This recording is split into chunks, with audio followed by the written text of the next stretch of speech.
इस छोटे से वीडियो में हम रोलिंग के कोर आइडिया पर बात करेंगे। फॉर्मूला से नहीं, कॉन्टेक्स्ट से सोचना कैसे शुरू करें, ये इंस्टिंक्ट हमें डेवलप करनी है।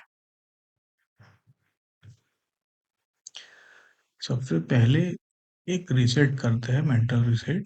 V equal to omega R एक रिलेशन है जो प्योर रोलिंग को डिस्क्राइब करता है, लेकिन अक्सर स्टूडेंट इसी को लेकर हर क्वेश्चन पे डायरेक्टली इम्पोज कर देते हैं।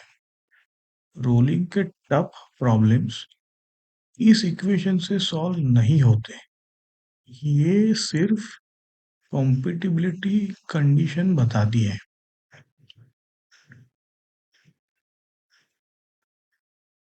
रियल गेम यहाँ से शुरू होता है। देखो, कॉन्टेक्ट पर व्हील, ग्राउंड और बीच का इंटरेक्शन।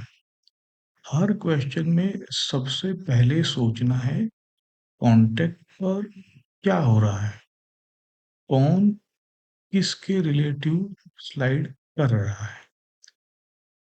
ठीक उसी तरह से जैसे हमने हमारे टू ब्लॉक फ्रिक्शन वीडियो में बात की है।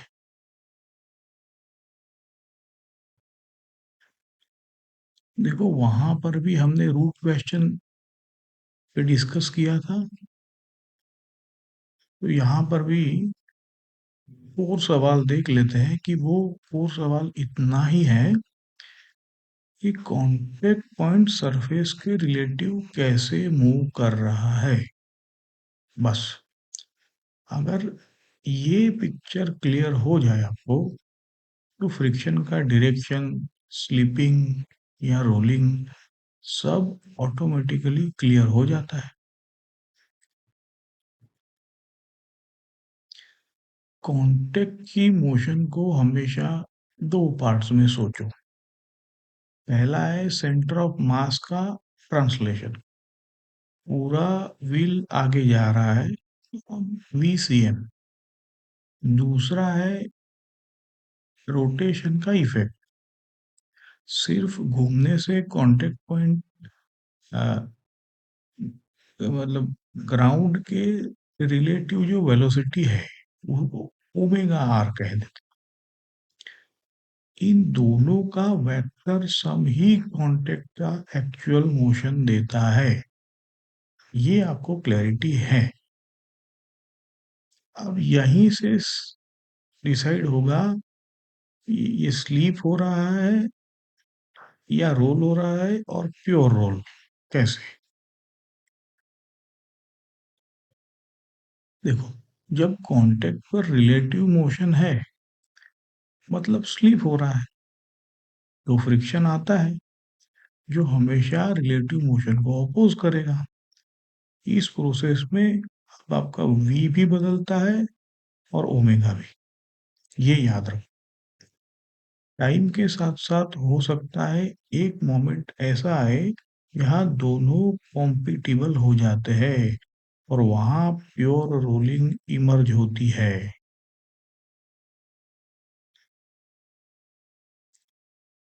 सोचो, व्हील बहुत तेज घूम रहा है, हाँ, लेकिन ट्रांसलेशन धीरे है। तो ये क्वेश्चन आएगा, फ्रिक्शन किस डायरेक्शन में लगेगा। यहाँ आपको याद नहीं करना कि रोलिंग वाले क्वेश्चन में फ्रिक्शन यूजुअली इधर होता है या उधर। सिर्फ ये चेक करो कि कांटेक्ट पॉइंट ग्राउंड के रिलेटिव किस तरफ स्लाइड कर रहा है। जिस डायरेक्शन में स्लाइड हो रहा है, फ्रिक्शन सीधा उसका अपोजिट लगा दो, एकदम सिंपल हो जाएगा।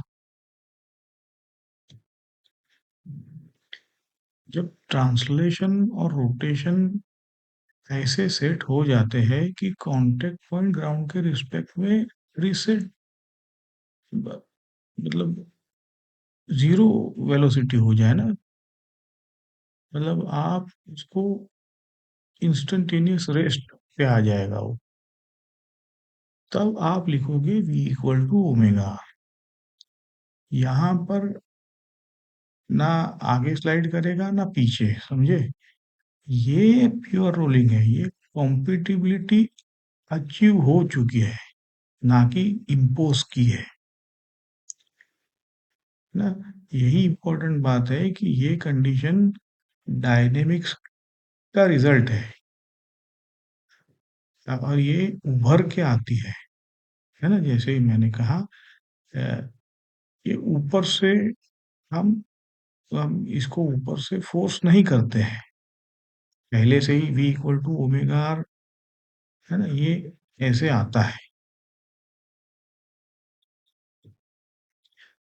इसलिए मैं बार बार कहता हूँ, रोलिंग कंस्ट्रेंट को ऊपर से इम्पोज मत करो, पहले डायनेमिक्स और फ्रिक्शन के इफेक्ट को समझो, फिर देखो कब naturally v equal to omega r आ रहा है या नहीं आ रहा है।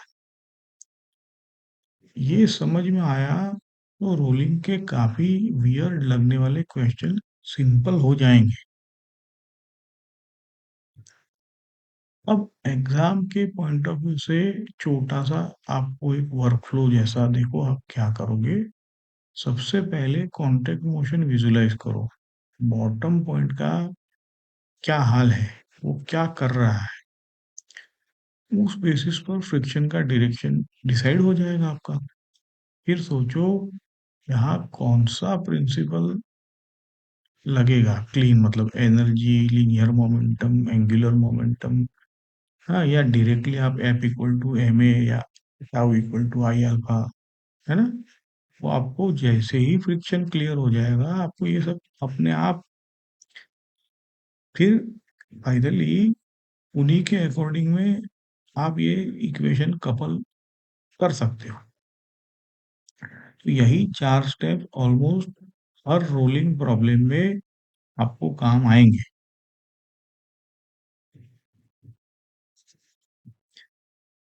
ये थिंकिंग सिर्फ एक टाइप के क्वेश्चन के लिए नहीं है, सारे रोलिंग जो प्रॉब्लम्स है, या बोल दो कि रोलिंग फैमिली के लिए ये काम आता है। स्लीपिंग से प्योर रोलिंग तक के क्वेश्चंस, फिर मूविंग सपोर्ट्स, फ्लैंक पर सिलेंडर, है ना, आप होता है वो टाइप भी इसमें आ जाएंगे। लिविंग कॉन्टेक्ट मतलब एन इक्वल टू जीरो वाले आप देखो सवाल, वो भी इसमें आ जाएंगे।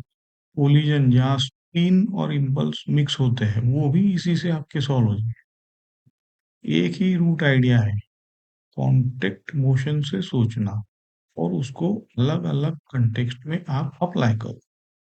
थोड़ा प्रैक्टिस ऑब्वियसली जरूरी है, बट ये है आपका कॉन्सेप्चुअल डेवलपमेंट। अब इस जो पूरी ये जो मिनी सीरीज का गोल यही है कि आपका ये इंस्टिंक्ट डेवलप हो जाए। आगे के वीडियोस में हम इसी सोच को टफ जेई एडवांस के लेवल के प्रॉब्लम्स पर सिस्टमेटिकली अप्लाई करेंगे। चलिए तो अब ये जो नेक्स्ट आपका पहला वीडियो होगा, उसमें हम ये सीधा एक्चुअल एग्जाम्पल्स में अप्लाई करेंगे। Thank you.